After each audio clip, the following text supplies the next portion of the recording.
কি মহব্বত রাসূলের সাথে। হযরত আয়েশা বলেন হুজুর সাল্লাল্লাহু আলাইহি ওয়াসাল্লাম স্ত্রীদেরকে এত ভালোবাসতেন, আমাদের ঘরে গোশত টোস্ত তেমন রান্না বান্না খুব কম হতো।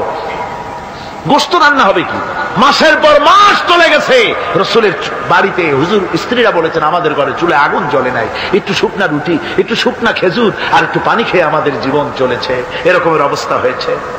তারপরে এই অবস্থা চলেছে, এর মধ্যে যদি কখনো একটু গোশত আসছে, হুজুর যখন ছাগল ইত্যাদি ছাগল দুম্বা জবাহ করেছেন, এই দুম্বার গোশত নিয়ে ছাগলের গোশত নিয়ে রাসূলুল্লাহ নিজে বেরোতেন। হযরত খাদিজার বান্ধবী কোথায় আছে খুঁজে ওই বান্ধবীর কাছে গোশত পৌঁছে দিয়ে আসতে। হযরত আয়েশা বলেন একদিন আমার ঘুম ভেঙে গেল, দেখি হুজুর আমার কাছে নাই, গেলেন কোথায়? খুঁজতে খুঁজতে যায় দেখি মসজিদে নববীর ভিতরে হুজুর হাত তুলে বসে আছেন, মোনাজাত করতেছেন। আমি পেছনে গিয়ে হাত তুললাম, আমি শুনতে পাচ্ছি নবীজি দোয়া করছেন রব্বুল আলামিন কিয়ামতের ময়দানে যেদিন সন্তান তার পিতাকে ভুলে যাবে, মা তার সন্তানকে হারায় ফেলবে, ওই কঠিন হাসরের ময়দানে আমি যেন আমার খাদিজাকে হারাইয়া না যাই। মুনাজাতের শেষে হযরত আয়েশা বলেন ইয়া রাসূলুল্লাহ, খাদিজার কথা আপনার এত কেন বারবার মনে পড়ে?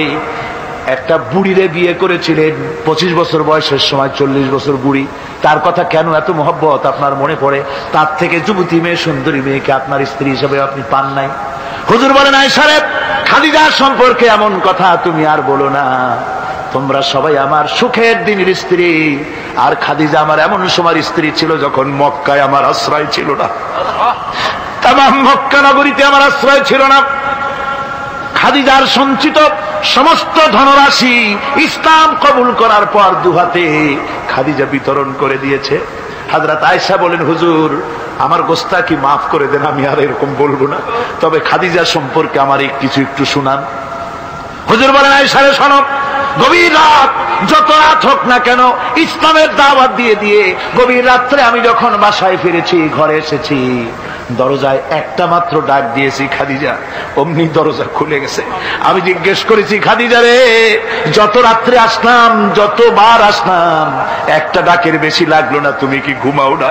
হযরতে খাদিজা বলেছেন ইয়া রাসূলুল্লাহ, আমার মনের ভিতরে ভয় থাকে, আল্লাহর রাসূল দ্বীনের খেদমতে বাইরে আছেন, আমি যদি আরামে বিছানায় ঘুমায় থাকি আর নবীজি দরজার কাছে দাঁড়ায় আমারে ডাকাডাকি করবেন, উঠতে যদি দেরি হয়ে যায় নবীজির সঙ্গে বেয়াদবি হয়ে যাবে, এই মনে করে আপনি না আসা পর্যন্ত দরজার সাথে পিঠ লাগাই আমি দাঁড়াইয়া দাঁড়াইয়া ঘুমাই।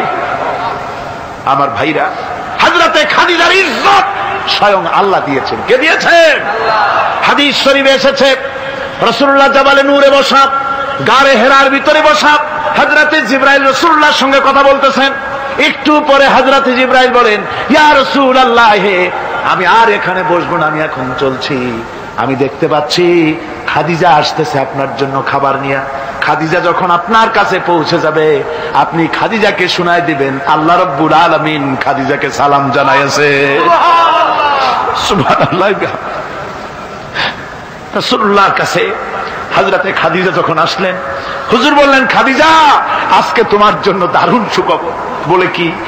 বলে আল্লাহ পাক, জিবরাইল কেমন উঠে গেল আমার কাছ থেকে, জিবরাইল বলে গেল আল্লাহ তোমাকে সালাম বলেছে। হযরত খাদিজা কেঁদে ফেললেন, বললেন ইয়া রাসূলুল্লাহ, আমার নারী জন্ম সার্থক, আল্লাহ আমাকে সালাম বলেছে, এর জবাব কেমনে দিতে হয় হুজুর আমি তো জানি না, আপনি আমার পক্ষ থেকে আল্লাহর সালাম কিভাবে দেওয়া লাগে আপনি দিয়ে দিন, আমি তো বুঝি না কেমনে আল্লাহর সালামের জবাব দেব। হুজুর বললেন খাদিজা শুধু আল্লাহ নয়, জিবরাইলও তোমাকে সালাম বলে গেছে। হযরতে খাদিজা বললেন হযরত জিবরাইলকে আমার সালামের জবাবটা ওয়া আলাইকুমুস সালাম বলেন। হযরত খাদিজার এই মর্যাদা ছিল। আমার ভাইরা, রাসূল পাক সাল্লাল্লাহু আলাইহি ওয়াসাল্লাম এভাবে মহব্বত করেছেন স্ত্রীদেরকে। সুতরাং স্বামী স্ত্রীর মহব্বত আল্লাহর জান্নাতি নিয়ামত। কি নিয়ামত?